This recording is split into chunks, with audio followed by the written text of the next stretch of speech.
Good evening. What you're about to hear is not an exaggeration. This is the harsh reality unfolding on the battlefield right now. The numbers coming out today are staggering, and the events of this single day may go down as one of the most devastating in modern military history. I'm here live with breaking details that paint a picture of destruction so immense it's hard to comprehend. Stay with me, because what we've learned in the past few hours demands your attention. Here's what we know. On November 15th, 2025, military forces have reported catastrophic losses in a conflict that's escalating rapidly. In just one day, 1,000 personnel have been reported as casualties. But that's not all. Almost 500 drones have been destroyed from the skies. Think about that. 500 unmanned aerial vehicles gone. These aren't just numbers. They represent significant military power and lives forever changed. And all of this destruction is concentrated in one area, Pokrovsk, where the scale of warfare is unlike anything we've seen before. Today's data, released by military officials, reveals something critical. This isn't just another day of typical combat. What we're witnessing is a tactical collapse in real time.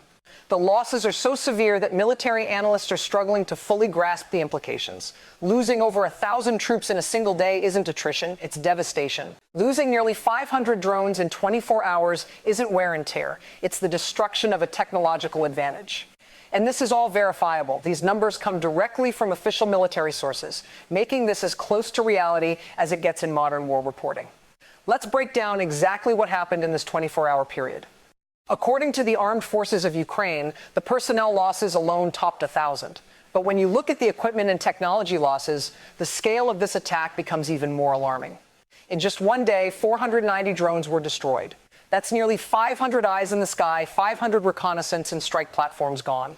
The report shows a broad range of targets hit, which suggests a highly coordinated, intelligence-driven operation. This wasn't random. This was precision warfare at its finest. But the losses don't stop there. In addition to the drones, 13 cruise missiles were lost and 14 artillery systems were destroyed, long-range strike capabilities that took years to develop. Losing them in a single day is a huge blow to offensive capability. Then we move to the armored vehicles. 6 tanks were destroyed and 19 armored combat vehicles were gone. While these numbers are significant on their own, one stands out above the rest, 90. That's the number of automotive and fuel tankers destroyed in just one day. 90. If you understand modern military logistics, you know exactly why this number is so critical. An army doesn't just run on firepower and courage, it needs fuel and supply lines to function. Losing 90 fuel tankers means you're not just losing transportation vehicles, you're cutting off the lifeblood of the operation. Tanks and armored vehicles that survive today's combat could now be stranded. Resupply convoys can't complete their missions. This is how you paralyze a military force without having to destroy every combat vehicle. When you cut off the fuel, the entire operation slows to a halt. The loss of these 90 tankers suggests something significant: an aggressive, systematic campaign to target supply infrastructure. This represents a major intelligence victory for the defending forces, and the impact will be felt for days, even weeks. This is more than just a military loss. It's a crippling blow to logistics, and the ramifications will be enormous. Before we continue, I just want to pause for a moment. If you're finding this information useful and want to understand what's really going on, take a moment to hit that subscribe button and like this video. It helps us bring you more in-depth updates on important global events. Your support makes a difference in keeping you informed. Now let's dive deeper, because there's still a lot to cover.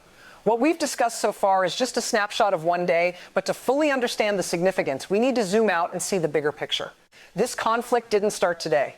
The fighting has been going on since February 2022, and when we look at the total losses over this time, the numbers are staggering. We're talking about around 115 million estimated personnel casualties, over 1 million people.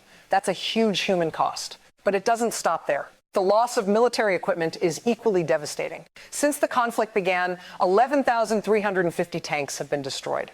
But here's a key figure that really stands out. Artillery systems, a total of 34,443 artillery pieces have been lost. Almost 3 times as many artillery systems as tanks. What does this tell us? This isn't a war of fast-moving tank battles. This is a brutal, grinding conflict where firepower dominates. It's a war of attrition, with stationary systems being destroyed at an alarming rate. This is artillery warfare on a scale we haven't seen since World War II.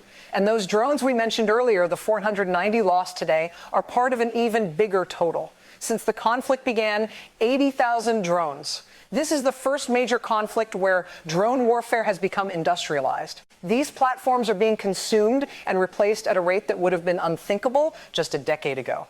This is how warfare is evolving in real time. And the total losses paint a clearer picture. More than 1,050. What we're seeing here is the collapse of decades of military investment, all packed into about 3.5 years of intense fighting. The scale is almost beyond comprehension. But as big as these numbers are, they don't fully capture the reality on the ground right now. Today, November 15th, 2025, there were over 25 separate combat engagements along the entire front line. 25 different locations where forces clashed and the outcome of the conflict is being shaped in real time. But if you map out where these engagements are happening, one place stands out above the rest: Pokrovsk. This is the place you need to remember. Pokrovsk is now the epicenter of this war, and it's where the massive losses we're talking about today are occurring. The Poke sector has become, without exaggeration, the most intense combat zone in the entire theater. We've heard reports of fierce urban fighting, street-by-street battles for control of the city itself. This is where today's catastrophic losses are coming from. This is the furnace that's burning through military capability at an unprecedented rate, and it gets even more complicated and concerning. We've confirmed details from Daniel Borisenko, who is the head of intelligence for the anti-aircraft missile and artillery division of the Rubis Brigade. Borisenko isn't sitting in an office analyzing maps. He's on the ground in the thick of the fighting. His insights give us a clearer understanding of what's really happening. According to Borisenko, the Ministry of Defense has been forced to commit a massive number of defending forces to Pokrovsk, pulling units from all over to prevent a breakthrough. This huge commitment of forces makes sense tactically. When you're facing the kind of pressure that Pokrovsk is seeing, you have to give it everything you've got to hold the line. But here's the critical issue, and Borisenko was very clear about this. Coordination between all these different units remains extremely difficult. That word difficult is important. In military terms, when an intelligence officer on the ground says coordination is difficult, it means there are serious problems in getting all these forces to work together as a cohesive unit. This is a fundamental problem for any military operation. You can have more troops, more equipment, and still fail if you can't coordinate effectively. This is a problem we're seeing right now in Pokrovsk. Even with superior numbers, the lack of coordination is a major issue that could change the outcome of the battle.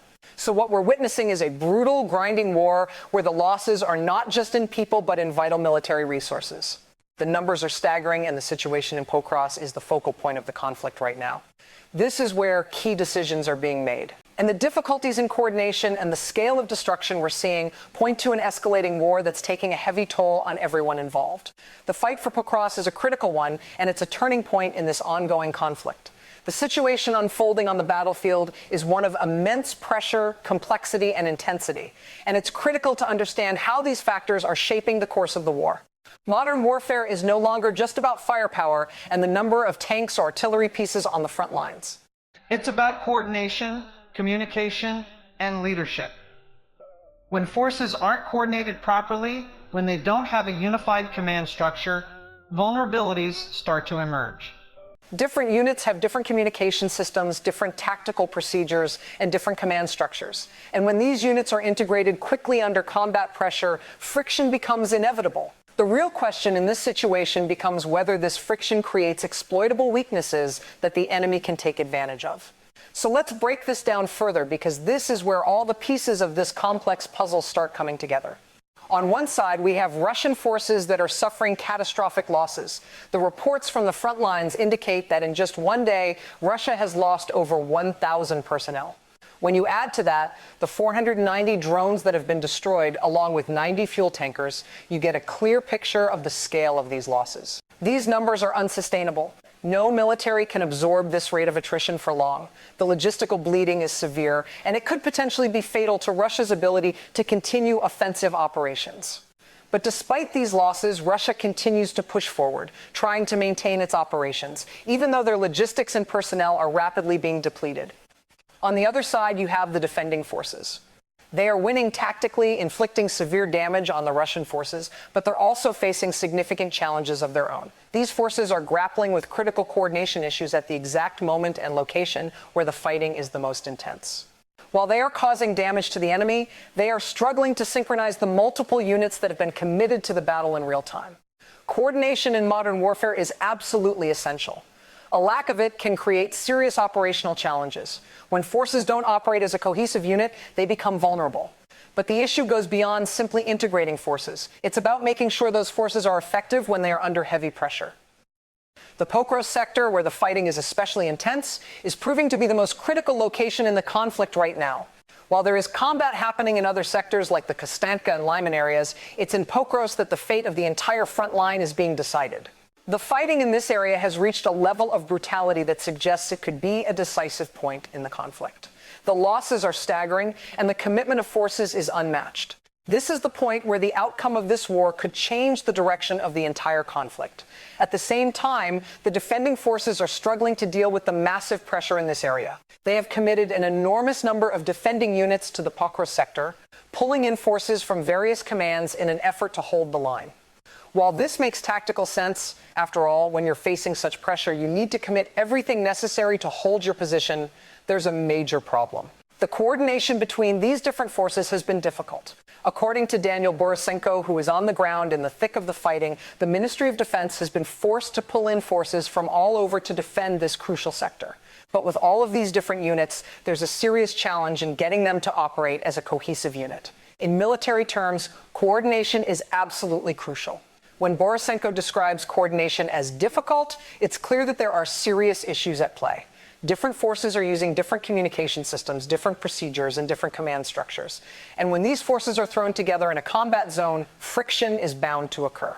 And when that friction creates weaknesses, it becomes an exploitable opportunity for the enemy. The question is whether those weaknesses will be enough to allow the Russian forces to make headway in a sector that has seen so much damage. Now let's zoom out a bit and examine the bigger picture. While the fighting in Pokrovsk is absolutely intense, there are other active combat zones. The Kostanka and Lyman sectors are also seeing significant action, but make no mistake. The battle in Pokrovsk is the most important right now. The high rate of casualties, the intensity of the combat, and the sheer number of forces being committed there all point to it being a decisive engagement. The question that military strategists are asking themselves right now is whether the pressure on the defending forces in Pokrovsk, combined with the logistical challenges they're facing, creates a window of vulnerability that the Russian forces can exploit. Or are the Russian losses so severe and their logistical situation so compromised that they won't be able to take advantage of any temporary weaknesses in the defense? These are the calculations being made by military commanders on both sides as the situation continues to unfold. What we're witnessing is modern warfare at its most intense and unforgiving. The sheer numbers of casualties and equipment losses are staggering, but those figures alone don't tell the full story. The real story is happening in the combat zones, where decisions are being made under impossible pressure. Each engagement, each decision could tip the scales one way or the other, and lives are hanging in the balance. In the coming days, we'll know whether the devastating losses of November 15th, 2025 represent a turning point in the conflict, or if they are just another chapter in a long, grinding war. The stakes are incredibly high, and the next few days will be critical in determining the future direction of the conflict. What's clear right now is that the battle in Pokrovsk is the focal point of this entire operation, and the outcome of that battle could determine the future of the front line. November 15th, 2025 will go down as a day when the true cost of modern warfare was revealed in real time. We'll be following this closely and keeping you informed as the situation develops. Stay tuned for more updates.